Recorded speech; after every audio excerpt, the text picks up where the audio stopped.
Hello guys, welcome back to my channel.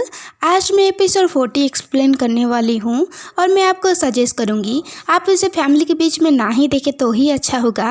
और हाँ, episode 40 भले ही एक छोटा सा एपिसोड है पर आप इसे एंजॉय करेंगे। और हाँ, मेरा वॉइस थोड़ा लो आ रहा होगा तो आप सब एडजस्ट कर लेना।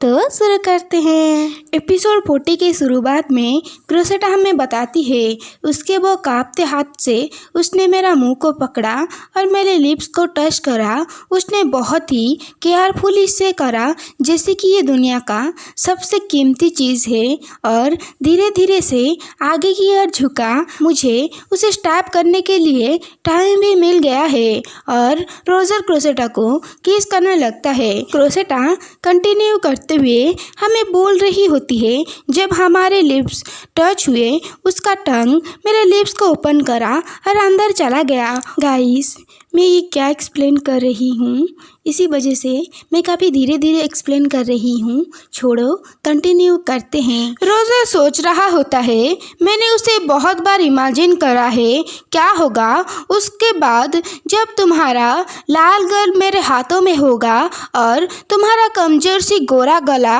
मेरे ग्रिप में होगा। उस मास्क को उतारना उसका जिसने मुझे बिट्रे करा, मुझे सूली पर ले गया और मुझे डिस्ट्रॉय कर दिया। उस बंद दरवाजे के तोड़ने के बाद बाहर जाने के बाद क्या होगा, उस आदमी को मारने के बाद जिसके साथ तुम थी क्या होगा। मैंने सोचा मैं ये भावना को दबा सकता हूँ, ये बना हुआ डाउट की खास मैं तुम्हें बस एक बार और छू पाता, पर मैं सच में एक बेवकूफ़ हूँ जबकि तुम्हारे हाथ में वो चाकू है जो तुमने मेरे ऊपर रखा है। मैं फिर भी तुम्हें जाने नहीं देना चाहता हूँ। रोजर उसका नेक को किस करने लगता है और क्रोसेटा बोलती है रोजर और बार बार रोजर का नाम लेने लगती है। गाइस, मैं इसे क्या ही एक्सप्लेन करूँ, अब खुद ही बताइए, मैं तो स्पीचलेस हूँ। छोड़ो, कंटिन्यू करते हैं। क्रोसेटा और रोजर के ऊपर चाकू पॉइंट करती है और रोजर के मुंह के ऊपर ब्लड के कुछ बूंद गिरता है। जब रोजर क्रोसेटा को देखता है, क्रोसेटा ने चाकू को अपने हाथ से पकड़ा हुआ होता है जिसकी वजह से उसका हाथ कट गया होता है और उसका हाथ से ब्लीडिंग हो रहा होता है। रोजर चाकू को फेंक देता है और बोलता है क्रोसेटा तुम ये क्या कर रही हो। क्रोसेटा रोजर को एक चाटा मार देती है। रोजर तो शॉक्ड हो जाता है। क्रोसेटा बोलती है मैं भी तुमसे वही पूछना चाहती हूँ, तुम मेरे हाथों में एक चाकू कैसे दे सकते हो। क्या तुम्हें एहसास भी था क्या होता अगर मैं तुम्हें सच में स्टैप कर दिया होता। तुम क्यों अपनी जिंदगी से खेल रही हो। मुझे तुम्हें हर्ट करने के लिए मत बोलो, मुझे तुम्हें मारने के लिए मत बोलो।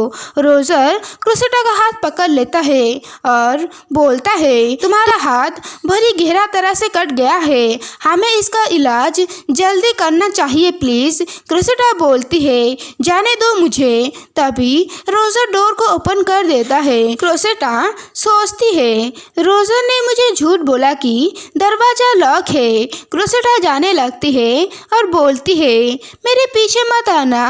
रोजर तो क्रोसेटा की वही बात सोच रहा होता है जब क्रोसेटा ने बोला था मुझे तुम्हें हर्ट करने के लिए मत बोलो, मुझे तुम्हें मारने के लिए मत बोलो।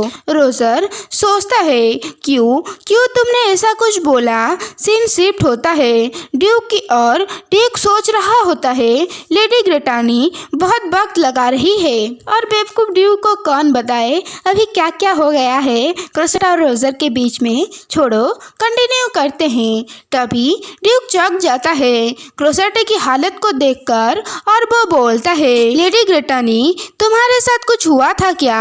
क्रोसेटा बोलती है बस करो, तुम्हारा चिल्लाना मेरा सिर दर्द बढ़ा रहा है और सोचती है मेरे पास कोई चॉइस नहीं है इधर रहने के अलावा, मैं इस हालत में भाग नहीं सकती हूँ।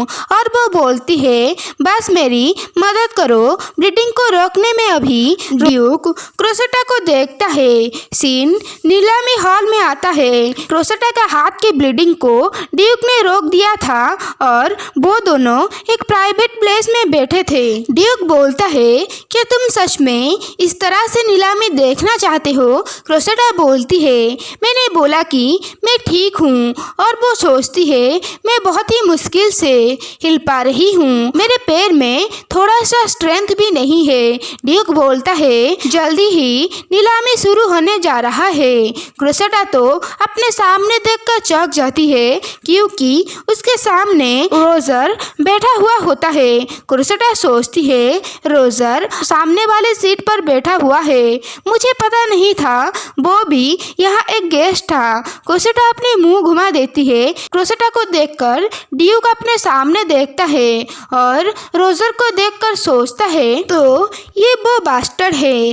रोजर उसकी पिछला मंगेतर head of the Holi night है, वो जरूर उसे धमकाया होगा अपने शोरमानशिप से, और उसने उसके लिपस्टिक के साथ भी कुछ किया है। वो कचरे का टुकड़ा ड्यूक क्रोसेटा को पकड़कर हक कर लेता है। रोजर उसको देख रहा होता है। ड्यूक क्रोसेटा को बोलता है ये ठीक है लेडी ग्रेटानी, मुझे इस्तेमाल करो, उसे दिखाओ कि मैं तुम्हारे साथ हूँ। क्रोसेटा तो काफ़ी गुस्से में दिख रही होती है, पर दूर से वो दोनों हक करे हुए होते हैं इस तरह दिख रहा होता है।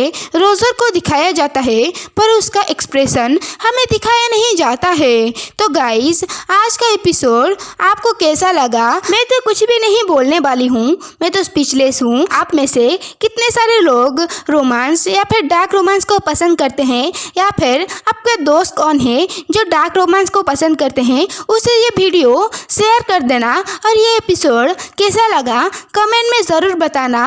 और हाँ, कमेंट में बताना अगर आप डार्क रोमांस के फैन हैं तो लिख देना डार्क रोमांस लवर। तो फिर मिलते हैं, टाटा।